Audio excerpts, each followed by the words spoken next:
I do want to introduce our keynote speaker. He's going to talk a little bit about the impacts here on the ground. So I'm introducing Dr. Hatem Bazian. He is a co-founder and professor of Islamic law and theology at Zaytuna College, which is the first accredited Muslim liberal arts college in the United States, and he's a lecturer at the University of California in Berkeley. He teaches courses on Islamic law and society, Islam in America, deconstructing Islamophobia and othering of Islam, and Middle Eastern studies. Dr. Bazian is the founder and national chair of American Muslims for Palestine, a board member of the Islamic Scholarship Fund and the Muslim Legal Fund of America, and president of Dollar for Deen Charity and chair of Northern California Islamic Council. So without further ado, Dr. Bazian, you can take it away, please. Well, good afternoon, but it's good morning here for us in the West Coast. Thank you for attending and coming to this briefing on the development both on Gaza, but more importantly in what is taking place here in the United States. I would like to maybe speak specifically on the increasing tension, hostilities directed at Muslims, Arab Palestinians, and pro-Palestinian activists with the larger theme of Islamophobia. And I know there's been focus rightly so on anti-Semitism that has taken place, but also the intensity and the attack that is coming, Islamophobic attacks that are coming on the broader Arab Muslim Palestinian community. To begin with, it's important for us to define what Islamophobia and what do we mean by it. Islamophobia, simply speaking, is a type of racism that target expression of Muslimness or perceived Muslimness. So broadly speaking, it's a type of racism, even though that individuals will immediately respond saying that Islam is not a race, and they're correct. But people could be racialized for a number of elements.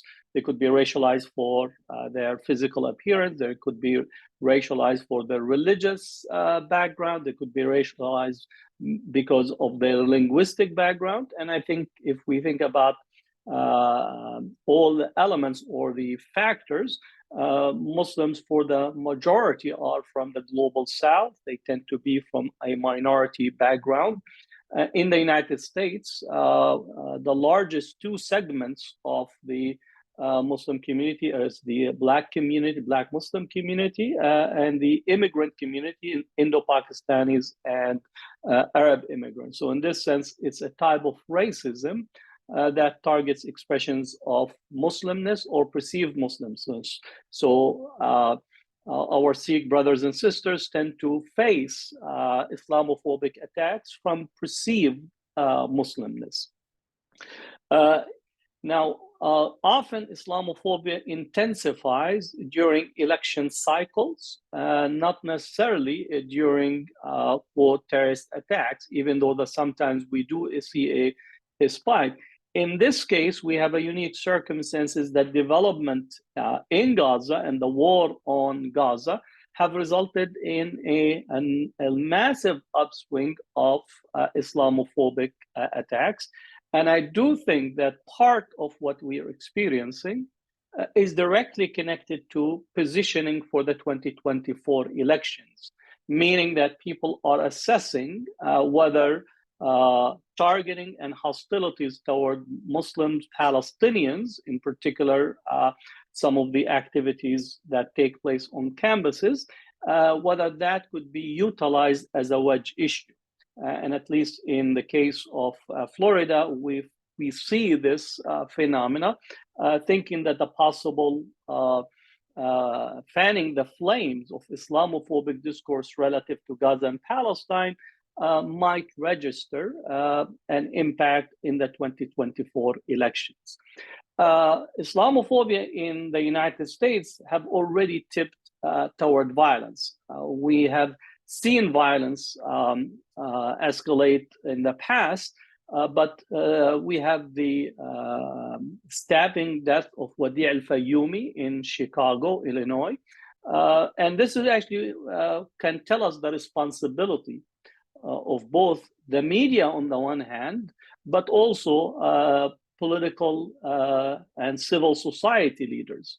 The person who stabbed Wadia was his landlord, who, with all intents and purposes, was actually attending to Wadia and his mother in terms of trying to help him and so on. So much so that almost a month before the Gaza war, that he actually built or attempted to build a tree house for Wadia.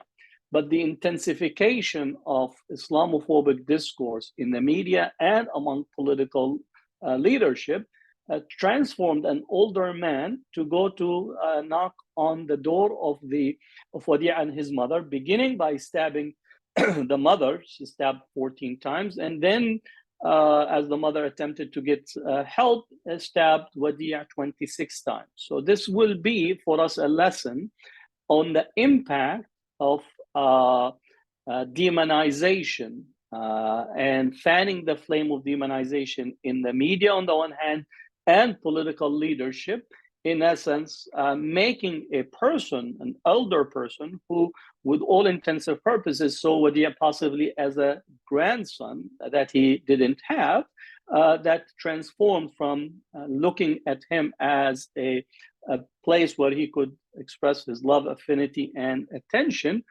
to ending up stabbing Wadia. So I would say Wadia is a direct victim of this Islamophobic environment. But I would also go in, empathetically speaking, the older man who stabbed Wadia is likewise a victim of the broader Islamophobic atmosphere that has an impact on our psyche to transform an individual into committing a crime that under normal circumstances they wouldn't. The second incident that we all were familiar with is the shooting of the 3 Palestinian students, Ali Ahmed, Kinan Abdel Hamid, and Hisham Awartani, that the 3 of them were shot similarly by the atmosphere, Islamophobic atmosphere that we are experiencing in this country. So in this sense, 3 individuals walking for wearing the Palestinian kufi or the scarf, that likewise both media and political leadership created an atmosphere of hostility directed at a symbol of Palestinian culture that increasingly has been worn and used by many of those who are expressing solidarity and expressing a call for ceasefire and a recognition of Palestinian human rights. So in essence, in here, that cultural symbols and cultural content, which in essence we celebrate, we speak of the celebration of cultures and values. In here, the cultural symbol of the kufi, the scarf, has become an object of demonization and hostilities. I want to shift a little bit in here to speak that CARE positively have documented over 4,000. I think the number is 4,137, but that does not add all of the other incidents that have come through the various avenues. So we have witnessed an unprecedented spike.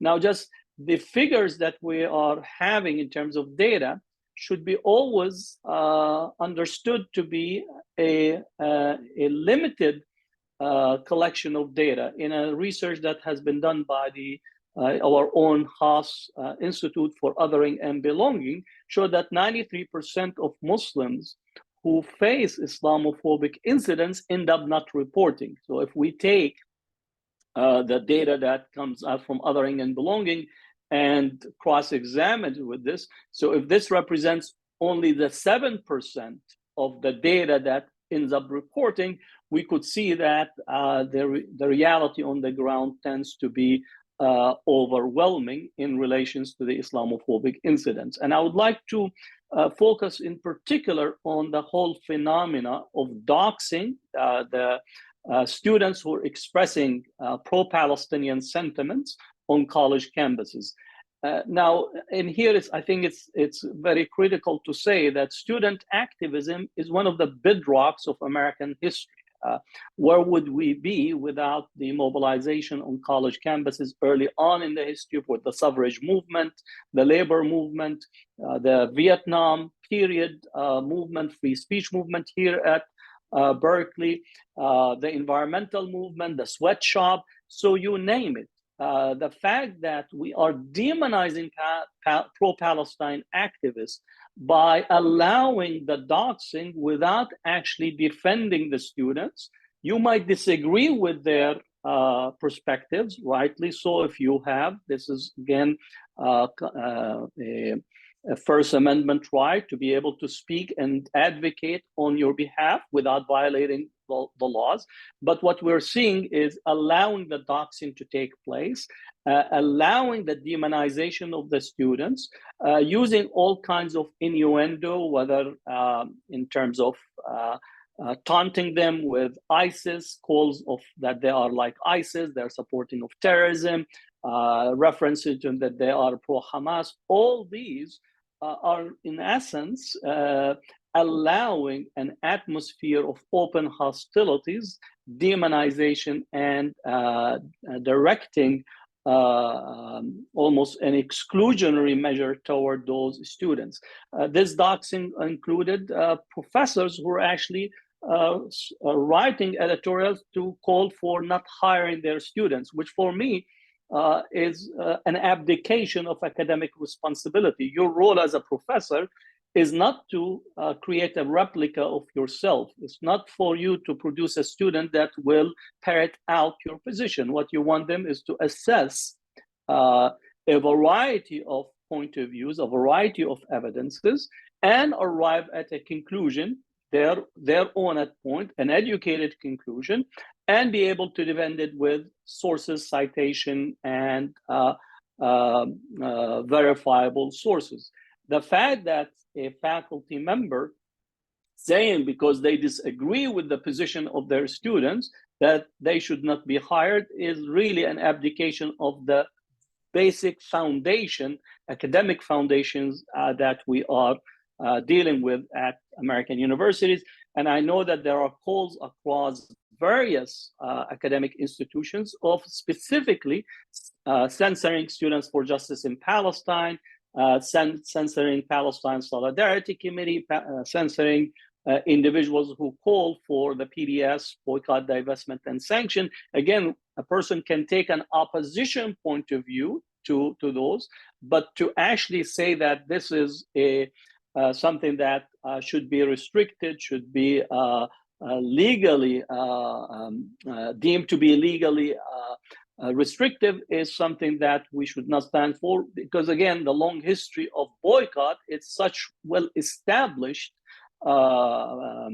idea within American legal system, but also within the broader social movement. Again, thinking about we're coming to the Martin Luther King holiday, and the boycott, the Montgomery bus boycott, is foundational in the transformation of our civil rights in this country. And then if we want to take it globally, Gandhi's boycott, both of the British government and also the salt boycott, is intertwined into the epistemology of global mobilization. And I'm not even leaving aside South Africa as well. So doxing has become a phenomena with buses or ads being circulated around campuses, Canary Mission that is putting out information that target individual students with their pictures, with their information for no other purpose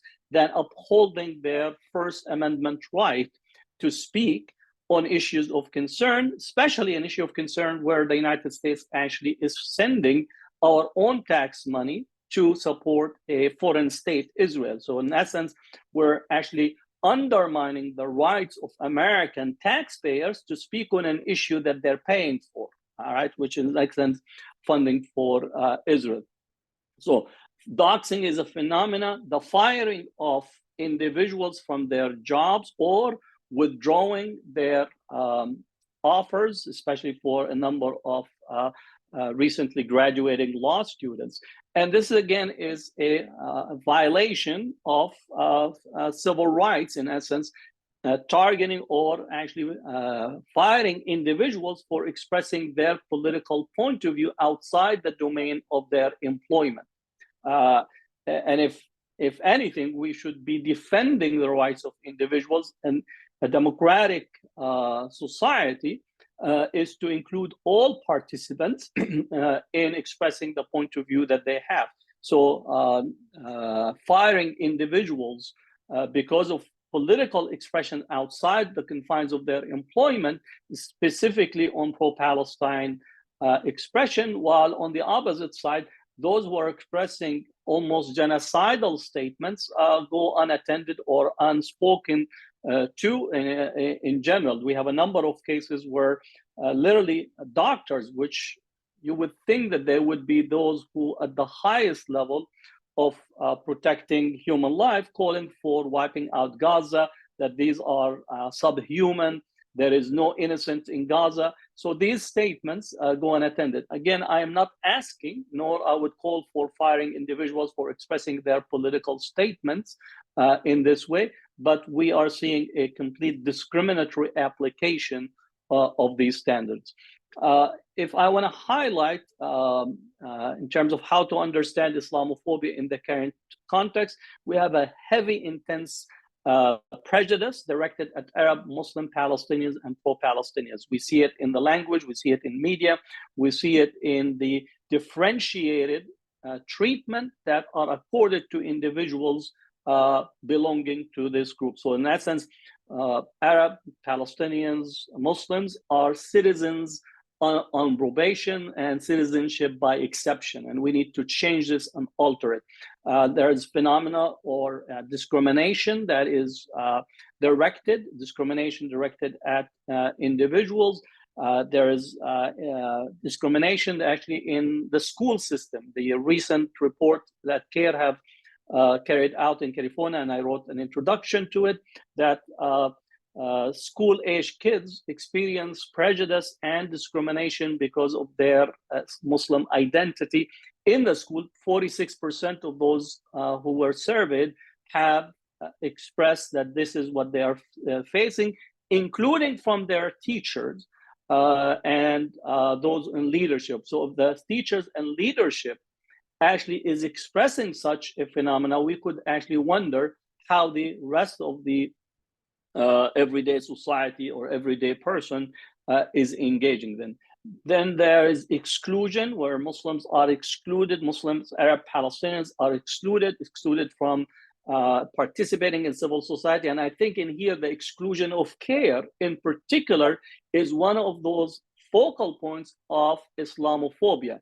It reminds me again of the history of our Black community, where you actually, the discussion is about the Black community, but no Black person is allowed to enter, or the Blacks were not actually being allowed to be equal. They're not allowed to sit in the same counter for in the restaurants, right? So in this sense, exclusion, while some might say, well, the executive director of CARE expressed a statement. Now, his statement was in a setting to speak about what he viewed what is taking place, but that is used, meaning that Arab, Muslim, Palestinian executive director should not be allowed to speak except what the civil society who wants to exclude them wants him to say. That's not free speech. That's not actually constitutional right. That is not actually the standard by which a democratic society. So exclusion in here, exclusion of CARE, is one of the elements that dates back again from the Rumit Trust, which highlighted that exclusion from civil society is actually one of the key elements of Islamophobic racist discourse, where you're not allowed equal standing. So inviting Arab, Muslims, Palestinians on the table should be on the basis of being able to speak their mind and to speak their point of view like anyone else speak their mind or point of view. And if the same standard has been applied to care is applied to others who are calling for total genocide and wiping out of Gaza, yet these individuals are allowed not only to testify, but welcomed in all arena of civil society. So basically, the only Muslim, Arab, Palestinian that civil society wants is the mute person. And basically, it's not a dialogue, it's not a discourse, it's not a democratic process. It's almost an insult to basic intelligence of democratic society. And the last is the increasing level of violence that we're seeing, again, the two cases, but also in St. Louis, a shooting at a pro-Palestine activist. We have mosques that have been attacked, graffiti on them. So we are at the tip of violence. And Arab, Muslims, Palestinians, and pro-Palestinians are often not seen as victims of violence, but only framed as perpetrators of violence. And that's something that we have a responsibility, a responsibility to challenge and alter the discourse on this point. So thank you for listening, and I'll look forward to your questions. Thank you very much, Dr. Bazian. That was very informative. Before we move on, we do have just maybe a few minutes, maybe 2 to 3 minutes, if anyone has any questions specifically for Dr.